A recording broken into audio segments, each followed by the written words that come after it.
దానికి సరిహద్దు ప్రాంతాల్లో బాగా డెవలప్ అవుతుంది. అంటే చాలామంది ఏంటంటే ఈ పల్నాడు వైపు కూడా డెవలప్మెంట్స్ రాబోతున్నాయి అంటున్నారు. అంటే ఏంటి పల్నాడు వైపు నేను ఇన్వెస్ట్ చేస్తే సో పల్నాడు జిల్లాలో ఎక్కడెక్కడ ఇన్వెస్ట్ చేయొచ్చు అండి మీరు?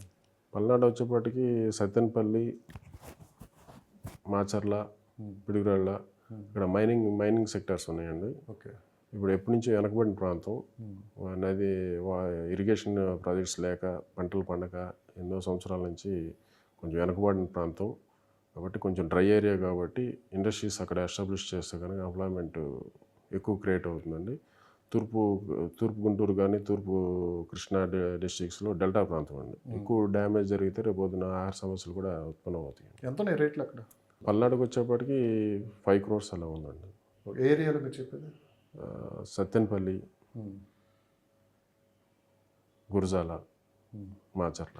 15-20 లక్షల్లోనే ఉన్నాయి అక్కడ అంటున్నారు. లేదండి, పెరుగుతుందండి రేటు ఇప్పుడు రోజు రోజుకి. టువర్డ్స్ హైదరాబాద్ కనెక్టివిటీ ఉందండి దానికి. ఇప్పుడు బెంగళూరు కర్ణాటక నుంచి బెంగళూరు కనెక్టివిటీ కూడా వస్తుందండి. ఇప్పుడు ఇంతకుముందు ఏంటంటే కనెక్టివిటీస్ లేక ఆ ప్రాంతం వెనకబడిందండి. అసలు అమరావతి కూడా వెనకబడిపోవడం కారణం కూడా కనెక్టివిటీ రోడ్స్ లేకండి. విజయవాడకి వాణిజ్య మార్కెట్కి దగ్గర కోతవేడు దూరంలో ఉంటుంది.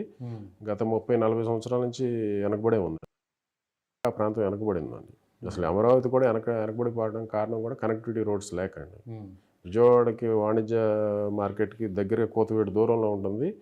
గత 30-40 సంవత్సరాల నుంచి వెనకబడే ఉందండి కనెక్టివిటీ లేక. ఇప్పుడు ఎప్పుడైతే కృష్ణా నది మీద వెస్ట్ బైపాస్ ఎప్పుడైతే వచ్చిందో, ఇప్పుడు ఎప్పుడైతే రాజధానికి అనౌన్స్మెంట్ అయిందో భూమికి విలువ పెరిగిందండి.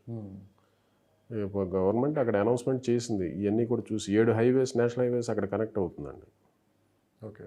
ఒకటి బెంగళూరు, ఒకటి ఛత్తీస్గఢ్, ఒకటి హైదరాబాద్, తెలంగాణ నుంచి ఇటు ఓల్డ్ కలకట్టా నుంచి వచ్చే హైవే, ఇటు చెన్నై నుంచి వచ్చే హైవే, ఇటు అన్నీ కనెక్ట్ అయ్యేది అమరావతేనండి. ఈ గన్నవరం అటు సైడ్ ఎలా ఉందండి? గన్నవరం కూడా బాగా ఉన్నాయి.